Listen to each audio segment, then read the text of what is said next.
The first time I heard it, I was 12 years old, and my father put his hand over my mouth before I could ask what it was. That's the detail I keep coming back to. Not the sound itself, I'll get to that, but the speed of his hand. Like he'd been waiting for it. Like he knew exactly when it would come, and had already decided that silence was the only appropriate response.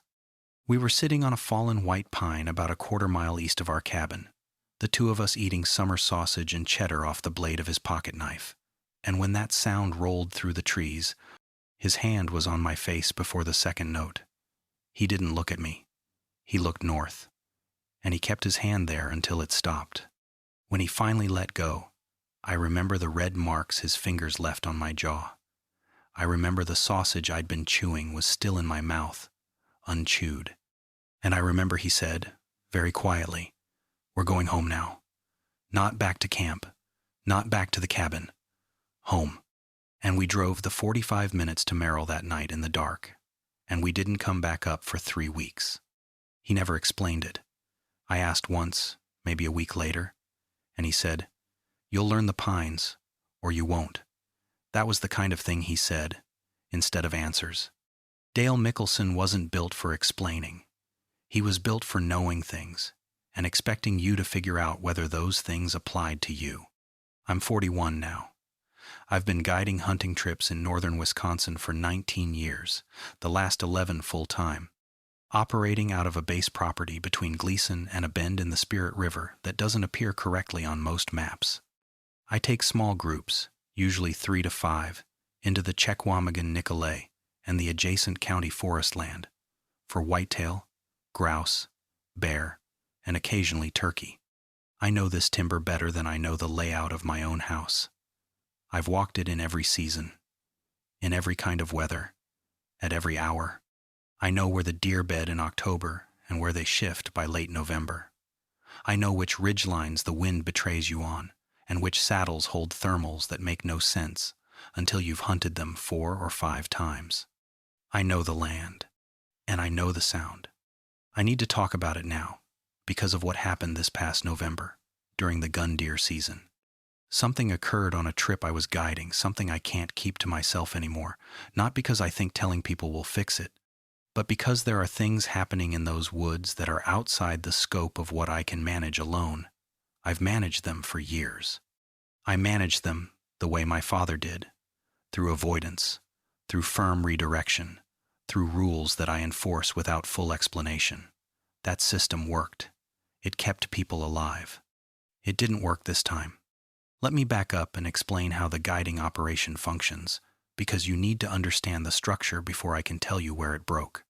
I take bookings through a basic website and through word of mouth, which honestly accounts for most of my clients.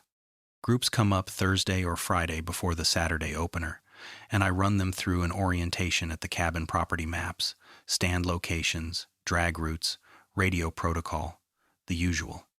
My property sits on 60 acres that I own outright, inherited from my father, and it borders thousands of acres of county and national forest that I have permission and permits to guide on. The cabin itself is solid, built by my grandfather in the 60s, expanded twice, sleeps 8 comfortably in the bunk room plus 2 in the back bedroom. Generator power, well water, propane heat. Nothing fancy, but clean and warm. Guys come up here to hunt, not to be pampered. I set stands and blinds across a network of about 20 locations, and I rotate them based on conditions, pressure, and what the deer are doing that week.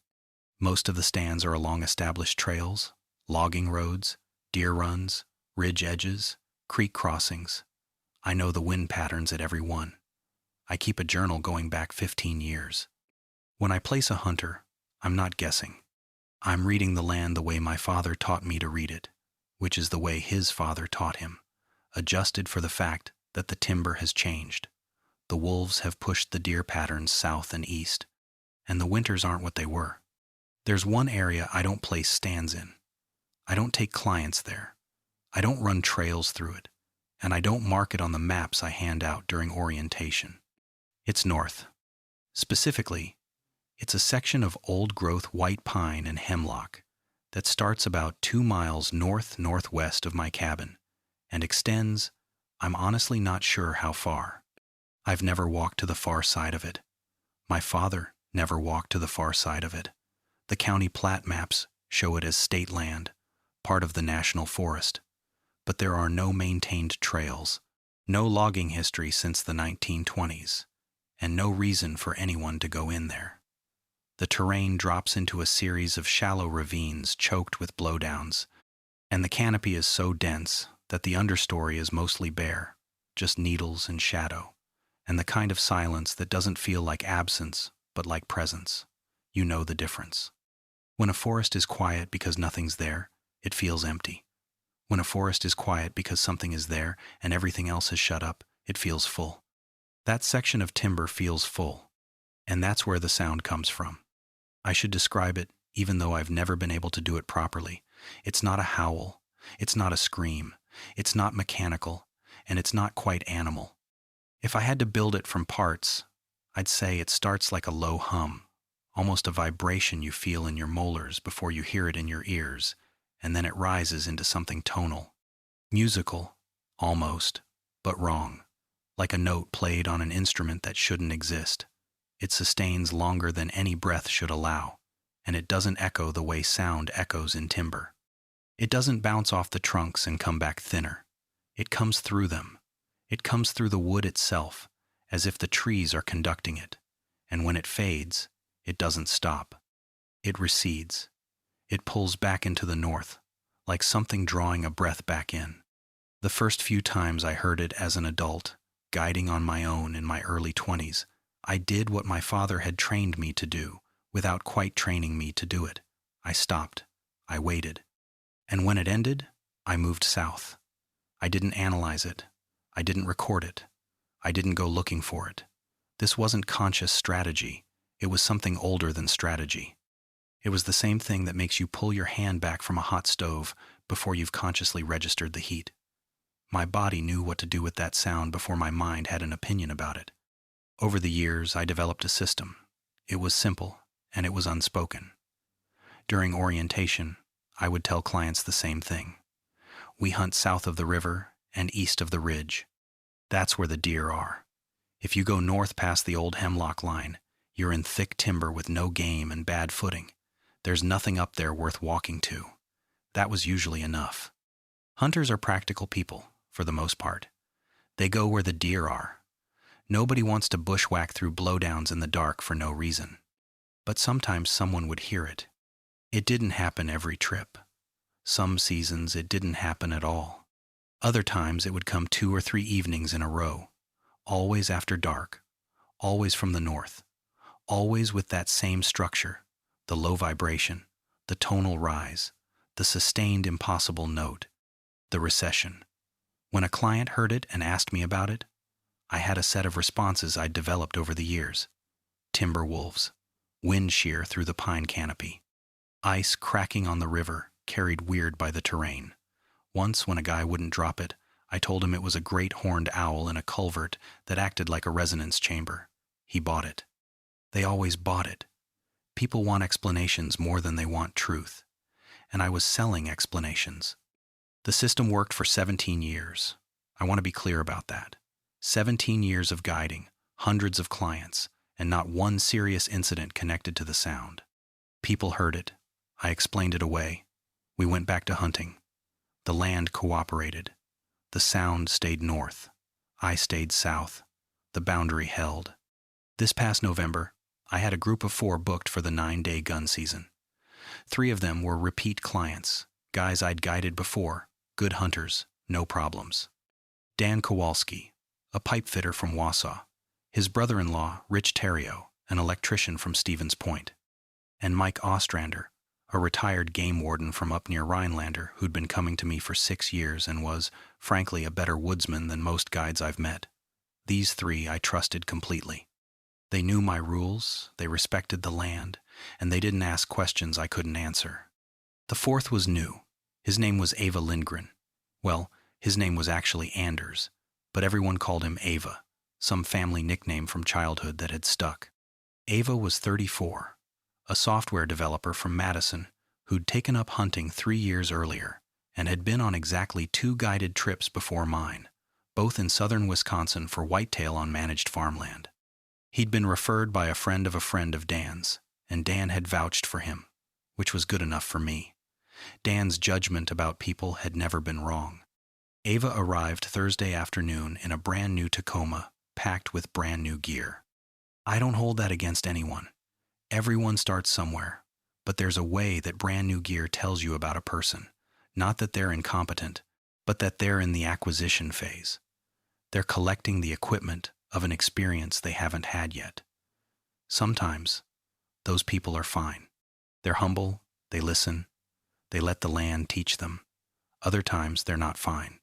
They've already decided what kind of experience this is going to be, and they're here to have it, and reality is just a set of variables to be optimized.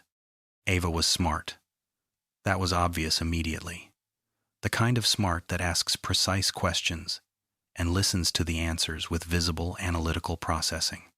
During orientation, while I went over the maps and the radio protocol and the stand assignments, he took notes on his phone. Not unusual in itself, but the notes were detailed. He was mapping the information I was giving him against some internal model, and you could see him filing discrepancies. He asked me why I didn't have stands north of the river. I gave him the standard answer: thick timber, bad footing, no game. He nodded. But I caught the way his eyes went to the map, and then back to me, and I knew he'd noticed that I'd described a large piece of apparently huntable forest and dismissed it with a sentence. I told myself it was fine. I told myself he was just thorough. Opening morning went well.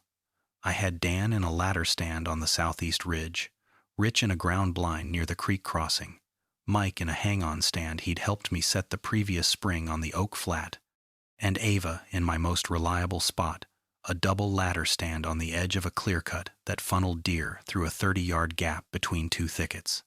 I'd killed my biggest buck from that stand. I put Ava there because it gave him the best chance of seeing deer, and because it was the farthest south of any of my locations, almost 2.5 miles from the hemlock line. By 9 a.m., Ava had a clean kill on a fork horn. I heard the shot, gave it 20 minutes, then walked in to help him track it. The deer had gone maybe 60 yards and piled up in a brush line. Clean heart shot. Ava was standing over it with an expression I recognized, that mixture of elation and solemnity that comes with your first real kill in wild timber. He wasn't performing the emotion. He was feeling it. I liked him for that.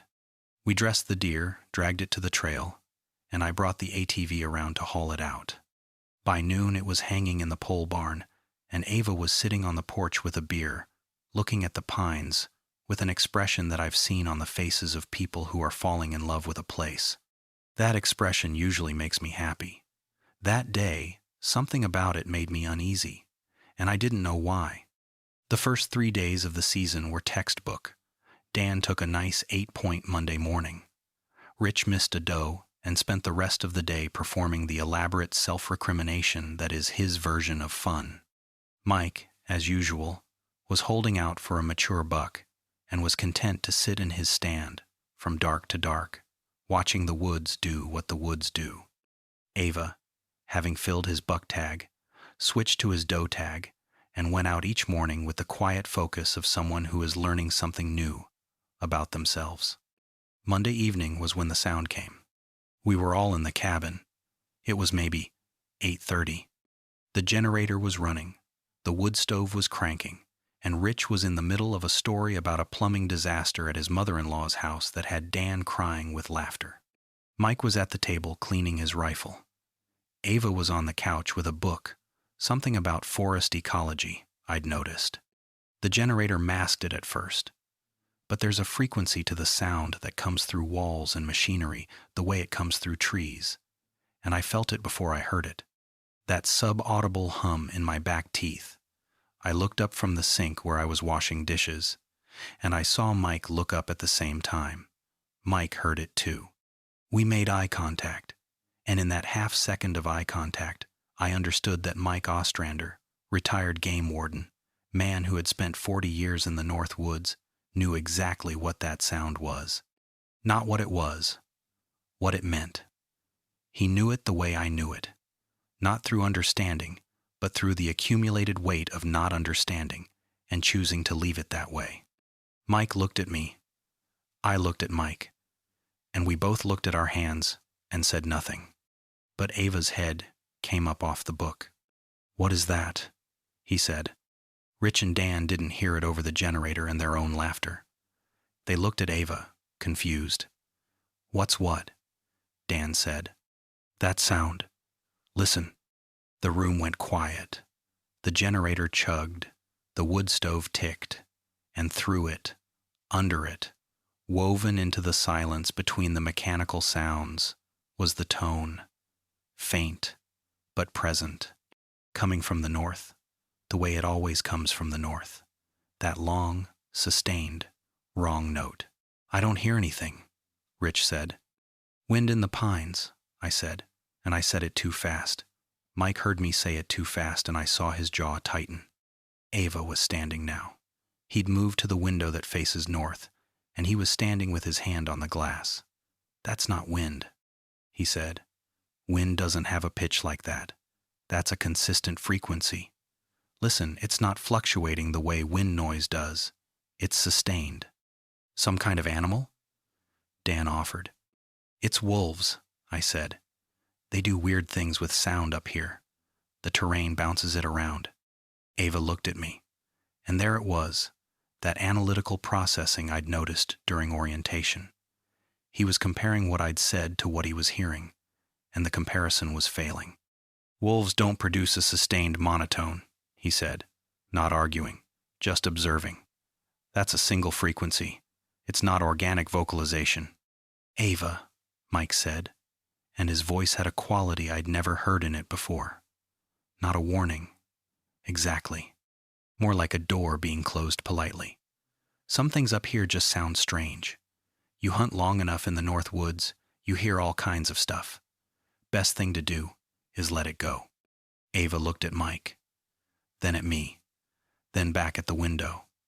The sound was fading, that characteristic recession, pulling north, drawing back into the timber, like a breath being inhaled. "Okay," Ava said. He sat back down. He picked up his book. But I saw his phone come out of his pocket, and I saw his thumb move across the screen, and I knew he was writing something down. I didn't sleep well that night. I lay in the back bedroom listening to the cabin settle and the generator run and the wind move through the pines outside, and I thought about my father's hand on my mouth. I thought about the speed of it, and I thought about something I hadn't let myself think about in years, which was this.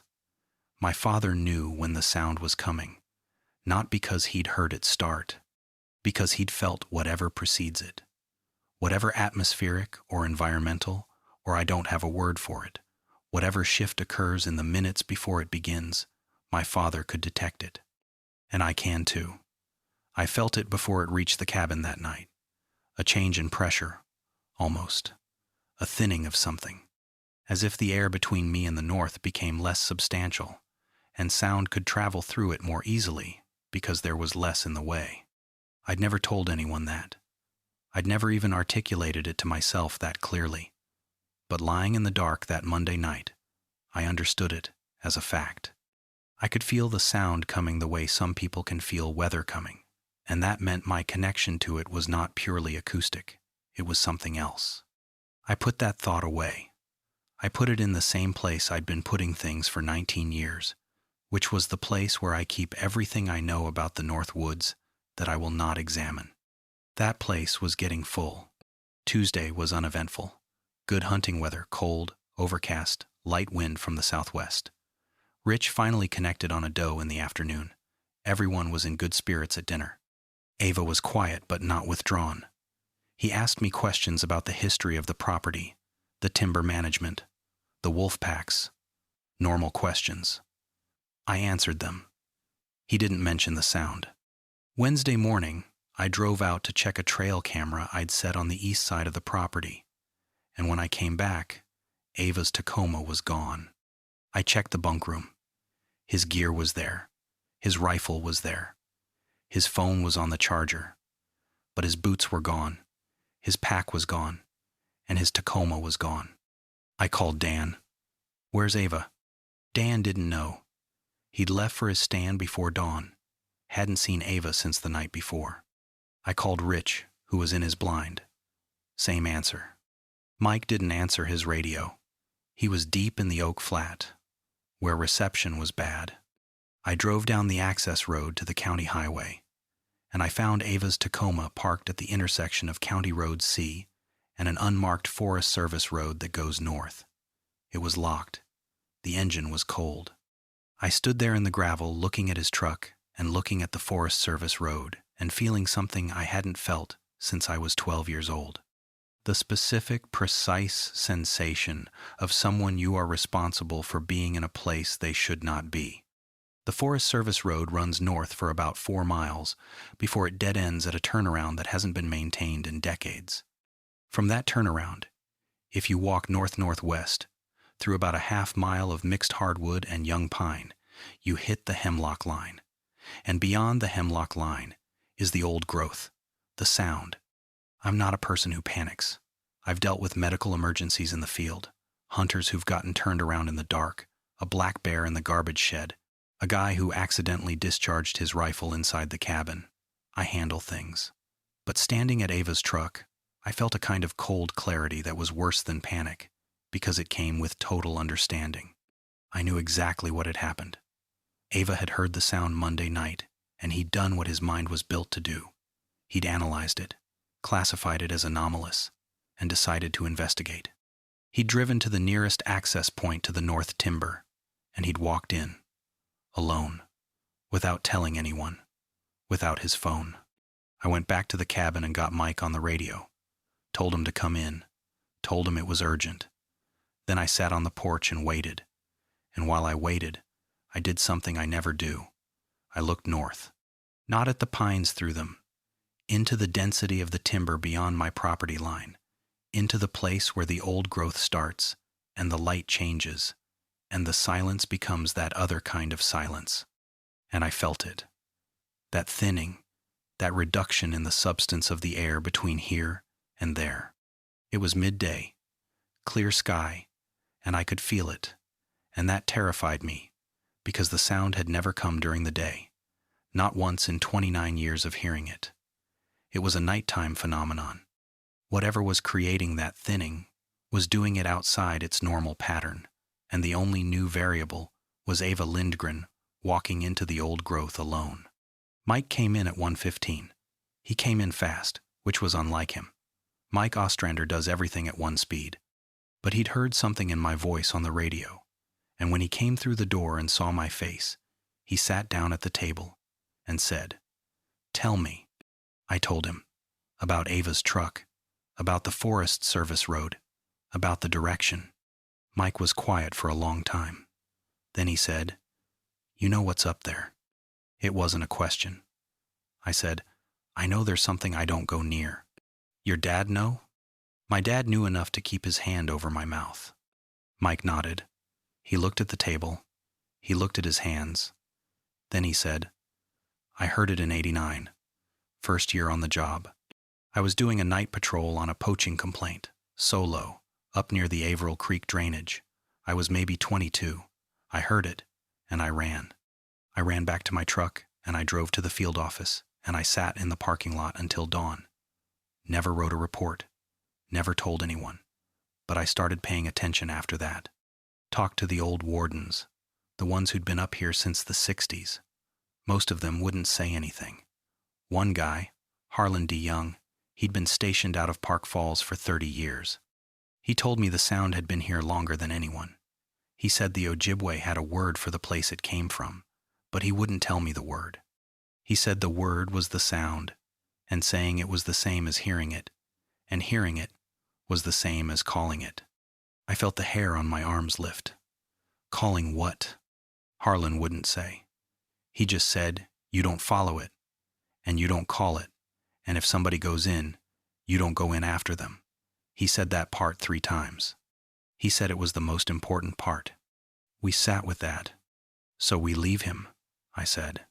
Mike looked at me, those steady game warden eyes that had seen everything the North Woods could produce. "It's November. It's going to be 12 degrees tonight. He doesn't have his phone. He's in old-growth timber with no trails, no landmarks, and no experience navigating this kind of terrain. I know. If he's just lost, he'll die of hypothermia by morning. I know. And if he's not just lost? I didn't answer. Mike didn't press. We sat for another minute. Then Mike said, Harlan's been dead for 15 years. He was the last one who knew anything. Whatever he knew, died with him. All I've got is, don't follow it, don't call it, don't go in after them. That's what my father would have said too. Mike stood up. He walked to the window and looked north. I've got 22 years of retirement left if the pension holds. I've got 2 grandkids in Rhinelander. I've got a wife who's already mad at me for being gone 9 days. He turned and looked at me. And I'm going to go in there because I can't sit in this cabin and let a 34-year-old kid die in the dark because a dead man told me not to. I wanted to argue. I opened my mouth to argue. What came out was, we go together. We go armed. We go south before dark, no matter what. Mike nodded. No matter what. We didn't tell Dan and Rich. There was no way to explain it that would result in anything other than 2 more people in those woods, and the math on this was already worse than I wanted it to be. I left a note on the kitchen table, simple, factual, stripped of anything that would sound insane. Ava went hiking north. Mike and I went to bring him back. If we're not back by dark, call Lincoln County Sheriff and tell them to search the old growth north of the Forest Service Road turnaround off County C. Do not go in yourselves. We drove to Ava's truck. We geared up. I took my 30-06, a GPS unit, a compass, a headlamp, space blankets, water, and a first aid kit.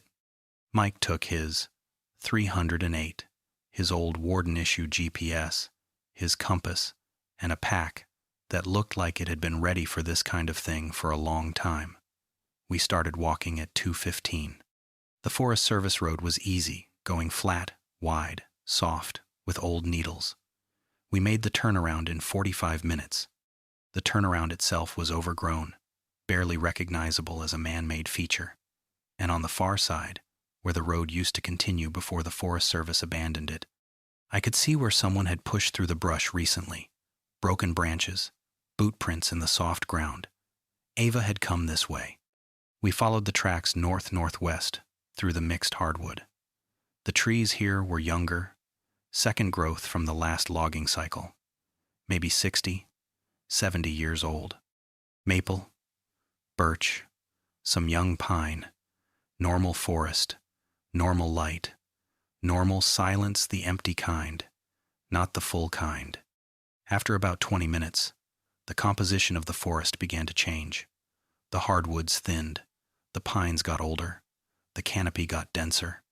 The light got strange, not darker, exactly, but more yellow, more lateral, as if the sun were lower than it should have been for 2:30 in the afternoon.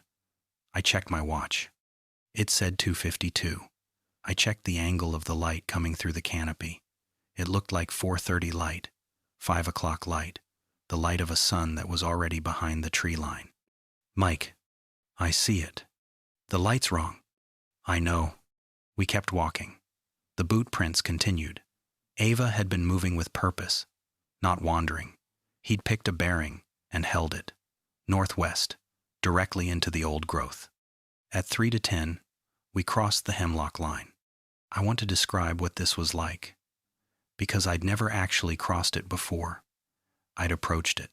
I'd stood at its edge, maybe twice, when I was younger and stupider and curious enough to push the boundary my father had set, but I'd never gone through. The hemlocks form a border, not a gradual transition, a border. On one side, the forest is what you'd expect. Mixed species, varied age, normal density. On the other side, it's old growth white pine and hemlock, and the difference is like stepping from a room into a cathedral. The trunks are enormous, 3-4 feet in diameter. The canopy is so far above you that it feels like a ceiling rather than a treetop. The understory is gone. There's no brush, no saplings, no ferns, just a floor of brown needles stretching in every direction, interrupted by trunks, and a silence that is absolutely, unmistakably, the full kind. Mike stopped walking. I stopped next to him. We stood at the edge of the old growth, and we listened. Nothing. Not normal nothing. Total nothing.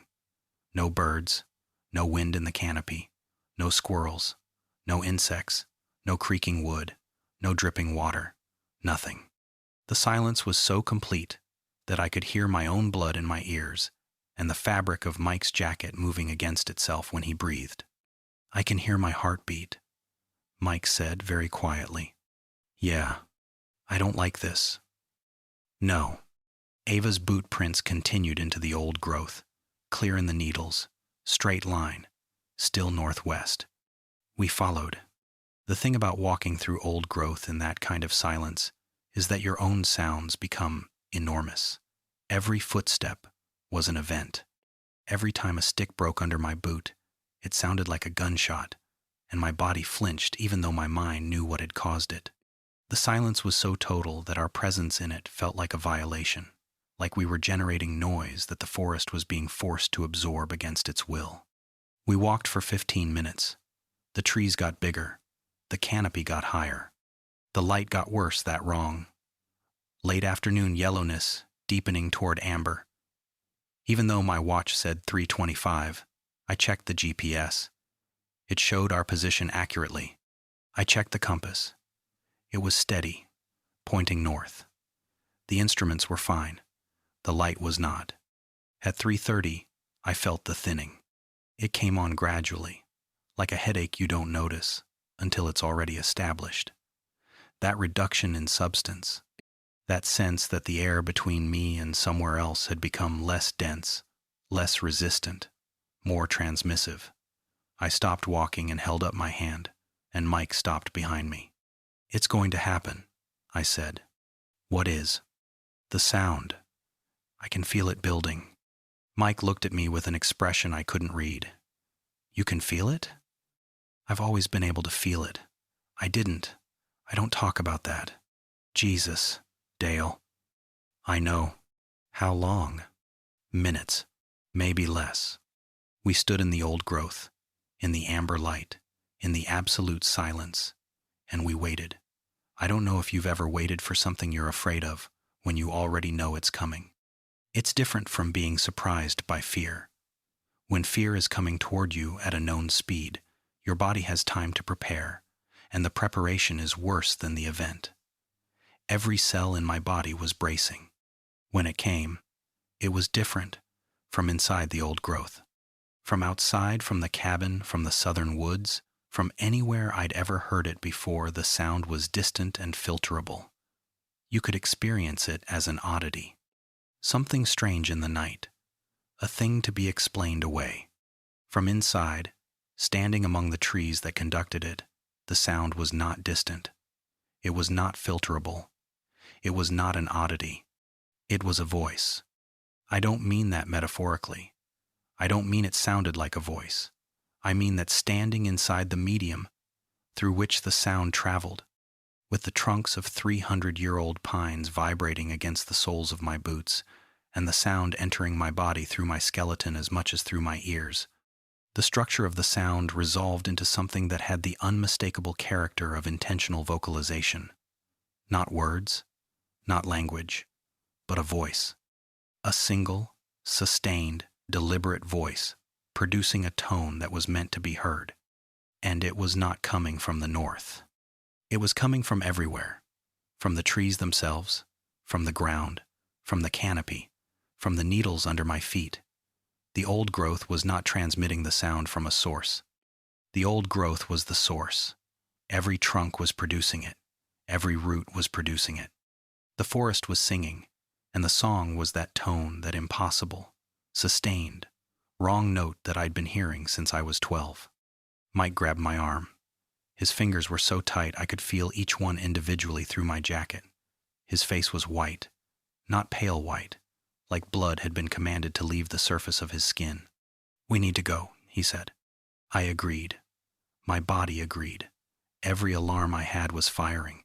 But Ava's boot prints continued forward into the trees, and the sound was still rising, And in the sound, in the voice, I was beginning to hear something I had never heard from outside.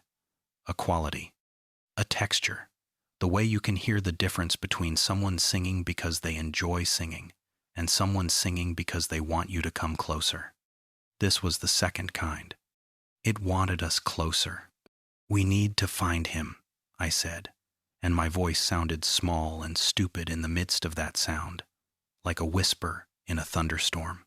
"Dale, Dale, listen to me." Mike was looking at me with those game warden eyes, and they were no longer steady. They were jumping, darting between my face and the trees and the ground and the nothing that was everywhere in every direction. Harlan said, "If someone goes in, you don't go in after them." He said it 3 times. I went in anyway because I thought it was just a sound. I thought it was something that made a sound. This isn't something that makes a sound. This is Dale. Look at the trees. I looked at the trees. The trunks were moving, not swaying, not bending. They were vibrating. The bark on every visible trunk was blurred at the edges, oscillating at a frequency that made the outlines of the trees indistinct. The solid, massive trunks of 300-year-old white pines were vibrating like tuning forks, and the vibration was visible, and it was synchronized with the sound, and the sound was getting louder. "Go," I said. "South, now." We turned. We started walking south. We made it about 50 yards before I realized 2 things simultaneously.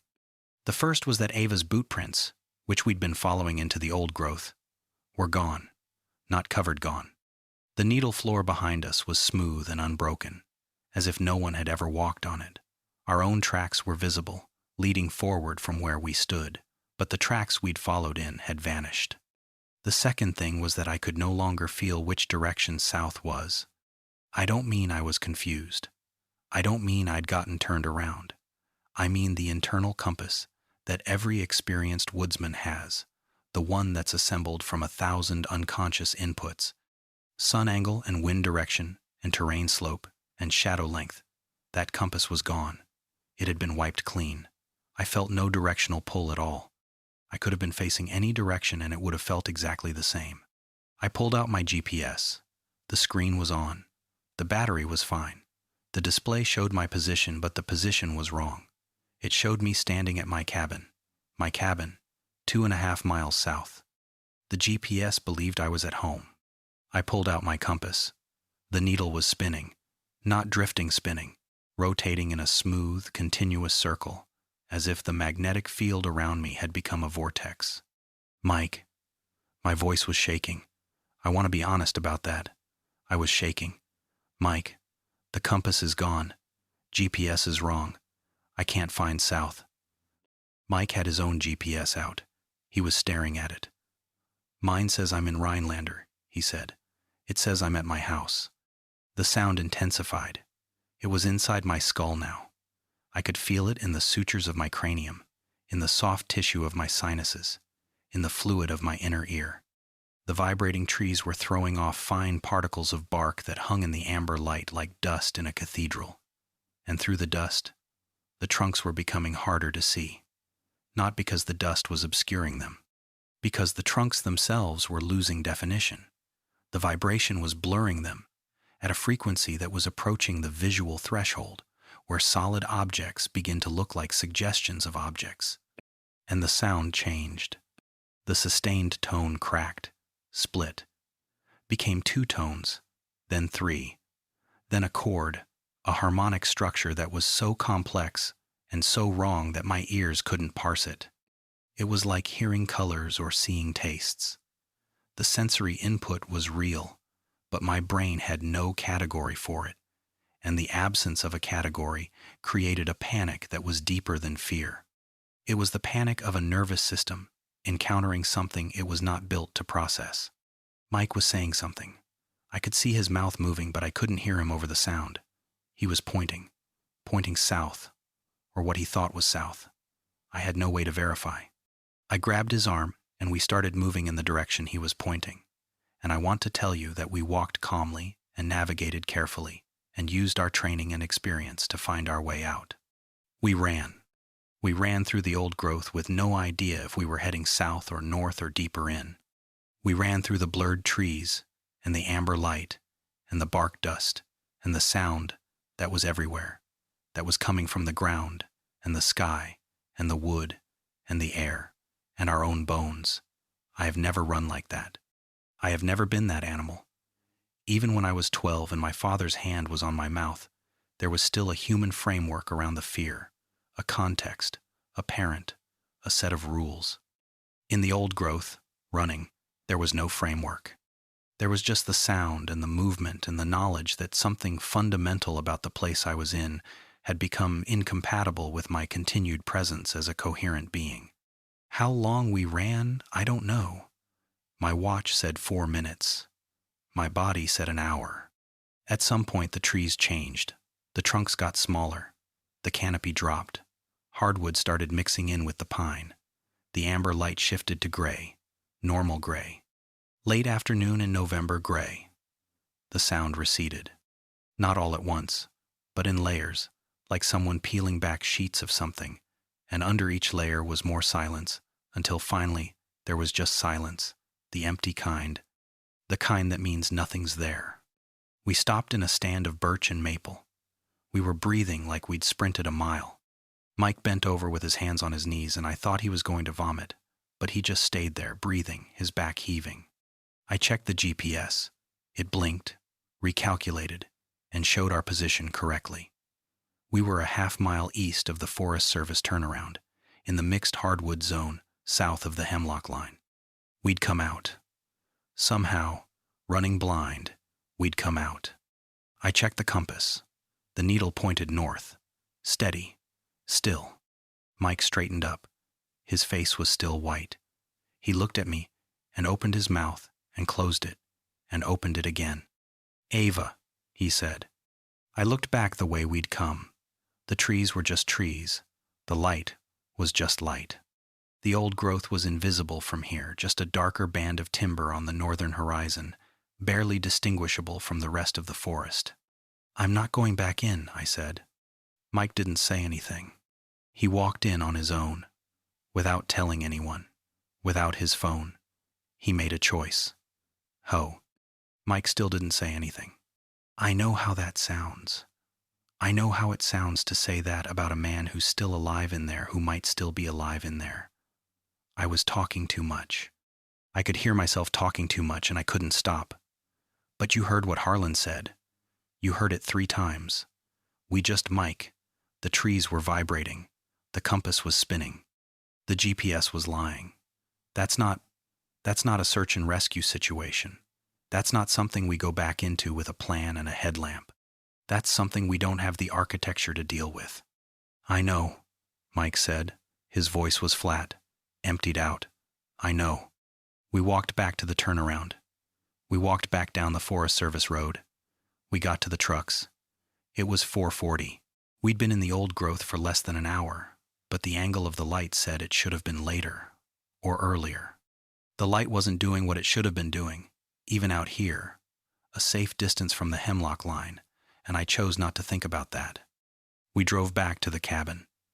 Dan and Rich were there, back from their stands, sitting at the table with the note I'd left between them. Dan looked at me and said, "What happened?"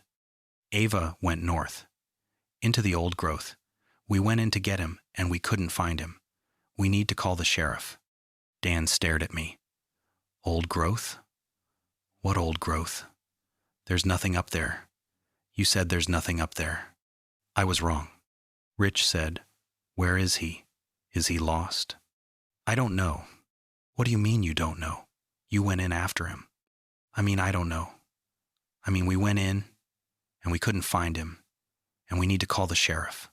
Mike sat down at the table. He put his hands flat on the surface and looked at them.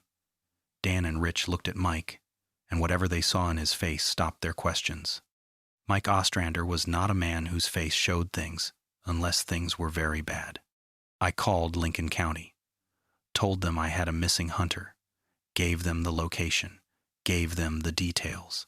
They said they'd send a team in the morning. It was already getting dark, and they didn't do night searches in unfamiliar timber, without reason to believe someone was in immediate medical danger. I told them he'd been out since early morning without water or phone. They moved the timeline up.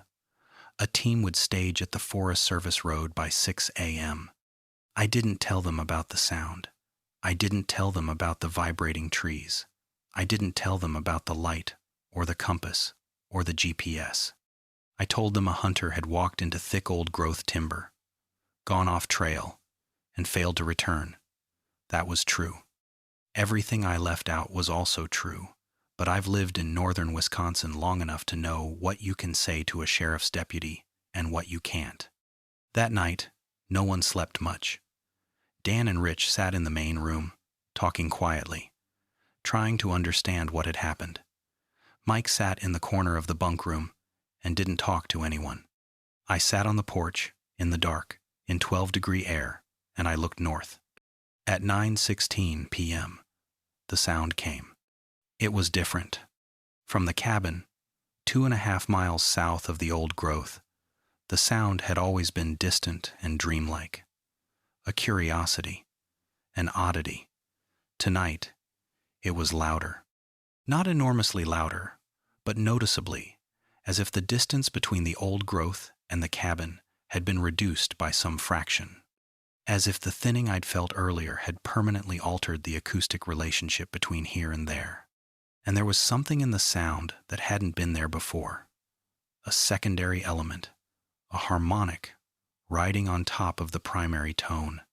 It was higher, thinner, more, I don't want to say human, but I'm going to say it because that's what it was.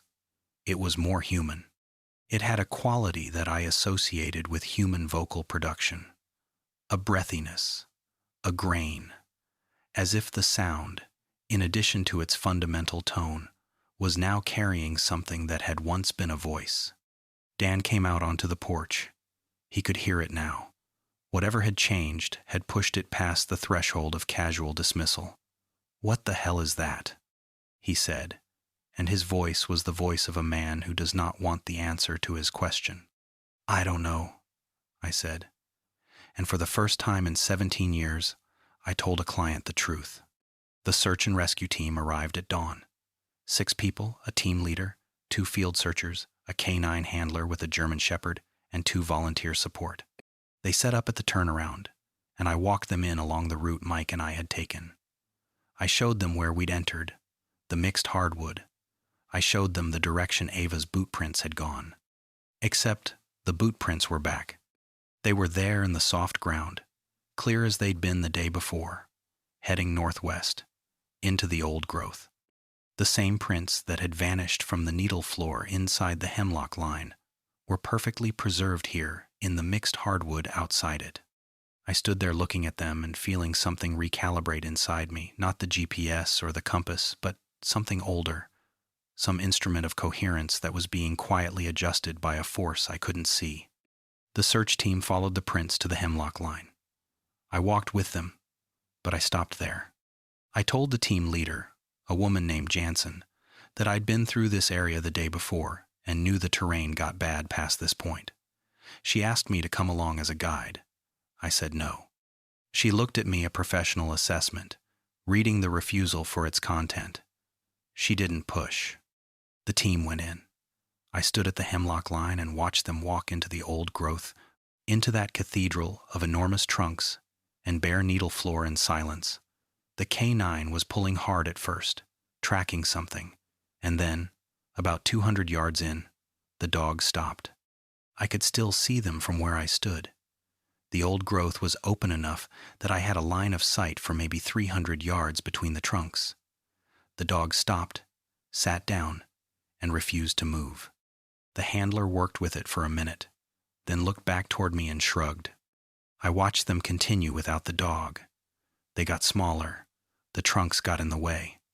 They disappeared into the geometry of the old growth, and I was alone at the hemlock line. The dog was looking at me. It had been left at the point where it had stopped, leash tied to a root ball, and it was facing south, facing me, and it was shaking, full body trembling. Not from cold. Dogs don't tremble from cold in that way. It was trembling from something it could detect and I could not, or from something it could detect and I had learned to translate into the thinning and the pressure change and the sense that the air was becoming less substantial. I waited. 30 minutes. An hour. At the 90-minute mark, Jansen's voice came over the radio. Clear, professional, but with a quality underneath the professionalism that I recognized. Base, this is Search 1. We've completed a sweep of the initial sector. No sign of the subject. No tracks beyond the entry point. Visibility is good. Terrain is open. Minimal undergrowth. We should be finding something and we're not. We're going to expand the grid north. Over. I keyed the radio. Search 1. This is property owner. How far north are you? Approximately 800 meters past the old Hemlock transition. Recommend you set a turnaround point, and don't go further than 1 click. The terrain changes past that. Pause. Copy. We'll set a boundary at 1 kilometer. Out. I waited another hour. The dog had stopped trembling and was now lying flat, chin on its paws, facing south, eyes open, not sleeping, watching the old growth, watching the trees for something I couldn't see. At 11 a.m., the team came back. Jansen walked up to me and unclipped her helmet and looked at me with an expression I knew well. It was the expression of someone who had gone into the old growth and come out with more questions than they went in with. Nothing, she said. Open ground, clear visibility, no tracks past the Hemlock line. It's like he walked to the edge and evaporated. What about north of your boundary? We didn't go past a click, per your recommendation. But I sent Rodriguez up a tree with binoculars and he said it looks the same as far as he can see. Open timber, bare ground, no sign. Anything else? Jansen looked at me. Then she looked at the old growth behind her. Then back at me. The compasses were acting up. Intermittent, nothing drastic, but noticeable. And the light in there, is that normal? The color? What color? Yellow. Amber. Almost. Like late afternoon, except it was 9 a.m. Rodriguez noticed it too. I've seen that before, I said. And that was all I said. The search continued for 3 more days. County brought in additional resources. More searchers, aerial support, a drone team. They expanded the search area east and west, working the edges of the old growth, running the drone over the canopy. The drone footage showed exactly what you'd expect from a drone view of old-growth forest. A dense, unbroken canopy of pine and hemlock stretching north for miles.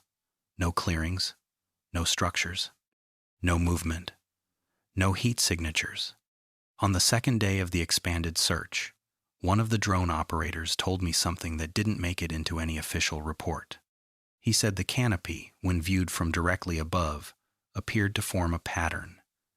Not a pattern in the way that natural things sometimes look patterned, not pareidolia, not random alignment. He said the trees, from above, were arranged in concentric arcs, curves that radiated outward from a central point, somewhere deep in the northern section of the old growth. He said it looked like the trees had grown or been placed in a configuration that resembled a standing wave, a waveform frozen in wood. He showed me the footage on his monitor. I looked at it. I saw what he was describing. The arcs were there. Not obvious, not geometric in the way human structures are geometric, but unmistakable once you saw them. The trees curved. They curved in lines that expanded outward from a center that was off the northern edge of the drone's operational range. That's unusual, I said. That's not a word I'd use, he said. I've done aerial surveys of forests in 6 states. Trees don't do this. On the 4th day, the search was scaled back. On the 5th day, it was suspended. Ava Lindgren was classified as a missing person, and his case was turned over to the county sheriff's detective division. They interviewed me, Dan, Rich, and Mike. We told them what we knew. We told them Ava had walked into the old growth and not come out. We did not tell them about the sound, the vibrating trees, the amber light, the spinning compass, the lying GPS, or the concentric arcs visible from the air. Mike and I didn't discuss this decision. We didn't have to. We both understood that what we'd experienced was not communicable through official channels. It would discredit us, derail the investigation, and change nothing. Ava was gone. The old growth had taken him, and I use that word deliberately, taken, because I no longer believed he was lost in there. I believed the forest had collected him. Dan and Rich left. They were shaken but manageable. Dan called me a week later to ask if there was any news, and I told him there wasn't. And he said, "Dale, what the hell happened up there?" And I said, "I don't know, Dan." And he let it go, because Dan Kowalski is a man who understands when a question doesn't have a safe answer. The season ended. The snow came. I closed the cabin, winterized the pipes, locked the shutters. Before I left, I stood on the porch one more time and looked north. The sound came. Middle of the day, 1:15 p.m., broad daylight, 6 inches of snow on the ground. It shouldn't have come. It had never come in daylight before Ava. Now it came in daylight. It came whenever it wanted to. The boundary had moved. Something about what happened to Ava going in, or Mike and me going in after him, or the search team, spending 4 days at the Hemlock line. Something had shifted the relationship between the old growth and everything south of it. And the secondary element was still there. That higher harmonic, that human quality, that breathiness, that grain. It rode the primary tone like a thread woven into a cable, and it was stronger than it had been the first night I heard it, as if whatever was producing it had been integrated more fully into the mechanism, as if it had been tuned. I drove home. I spent the winter in Merrill, working a part-time maintenance job and trying not to think about the old growth. I failed at not thinking about it. I thought about it constantly. Not obsessively, not the way Ava had thought about the sound, with that analytical hunger, that need to resolve the anomaly. I thought about it the way you think about a body of water that you know is rising. Not with curiosity, with measurement. How much time do I have before it reaches me? Because that was the truth I'd brought back from the old growth, and it was the truth that woke me at 3 a.m. and sat on my chest and breathed its cold breath into my face. The old growth was not a fixed location. It was not a place on a map with stable borders. It was something that could expand. It was something that had been expanding for longer than anyone alive could measure. And the Hemlock line was not a boundary. It was a frontier. In February, I drove up to the cabin to check on it. Standard wintertime visit. Make sure the roof was holding. No broken windows. No animal intrusion. I parked in the yard and walked the perimeter, and everything was fine. Normal winter cabin in normal winter woods. But before I left, I walked north. Not into the old growth, just north, along the property line, through the snow, toward the edge of my land. My property extends about a 1/4 mile north of the cabin before it hits state land, and the Hemlock line had always been, by my best estimate, about 1 3/4 miles beyond that. I walked to the edge of my property and stopped. I looked north into the state land, into the mixed hardwood and young pine, the normal forest, and I saw hemlocks. Not at 1 3/4 miles, at maybe a 1/2 mile. Big ones, dark green against the white snow, with that distinctive drooping silhouette that makes hemlocks look like they're mourning something.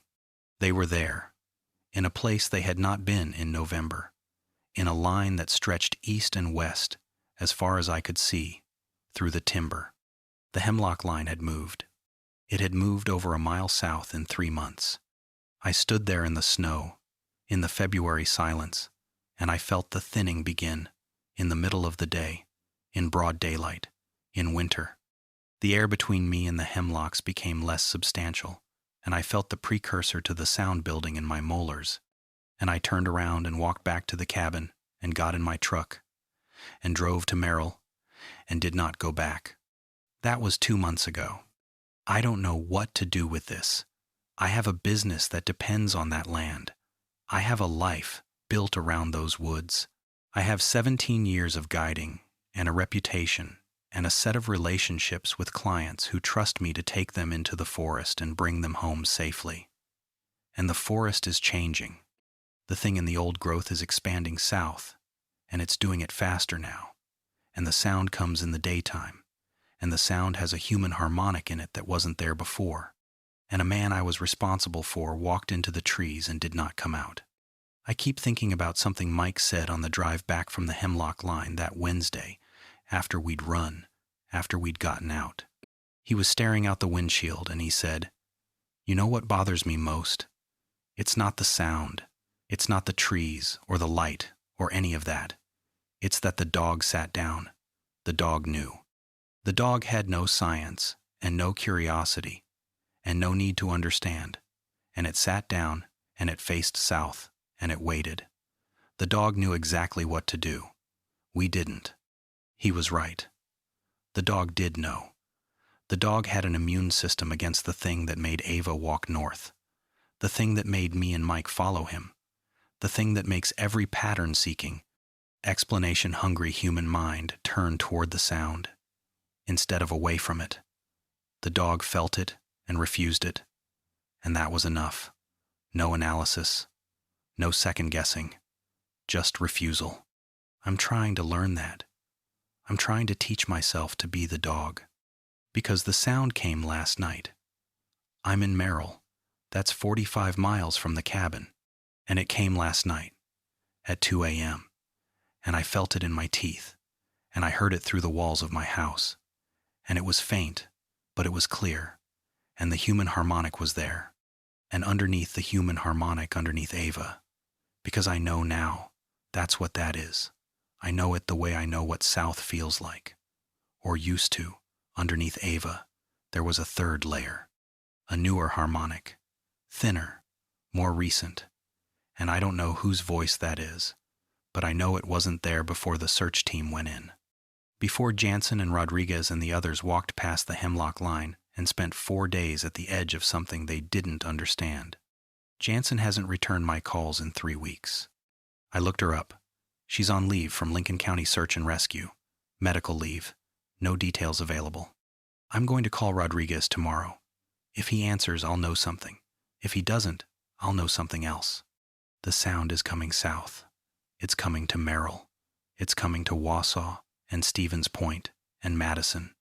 It's coming the way a tree line moves slowly, invisibly, one season at a time, until the place where you're standing isn't what it was and hasn't been for longer than you realized. It's not an event. It's a process. And it's been happening for longer than Harlan DeYoung or my father or anyone else understood. And we've all been standing inside it, measuring the distance to the edge, congratulating ourselves for staying south, never noticing that south keeps getting smaller. I'm going to post this, and I'm going to hope someone reads it, and I'm going to ask one thing. If you're in northern Wisconsin and you hear it, that low hum, that tonal rise, that sustained note that doesn't behave like a natural sound, don't do what Ava did. Don't analyze it. Don't record it. Don't try to understand it. Don't follow it. Be the dog. Sit down, face south, and refuse. I don't know if that will be enough. I don't think it will. The Hemlock Line is moving and the sound is getting louder, and the old growth is full of voices now. Voices that used to be people who heard the sound and followed it because their minds could not accept the existence of a question without an answer. But refusal is the only thing I have left, and I'm holding on to it the way you hold onto a rope in a current, not because I think the rope will save me, but because letting go means I go where the water wants me to go. And the water wants me to go north. It has always wanted me to go north. I could feel it when I was 12, and I can feel it now. And the distance between those two feelings is not 29 years. It's about 1.5 miles of Hemlock Line, and it's closing. And one day soon, I'm going to wake up and the old growth will be here. Not north. Here. In Merrill. In the streets. In the walls. In the frequency that my teeth pick up, and my blood conducts, and my bones amplify. My father put his hand over my mouth because he knew that the sound was a question, and he knew that any response at all, even a whispered, "What is that?" was an answer. And answers are how it finds you. I've just written a very long answer. I hope that was a mistake I can survive.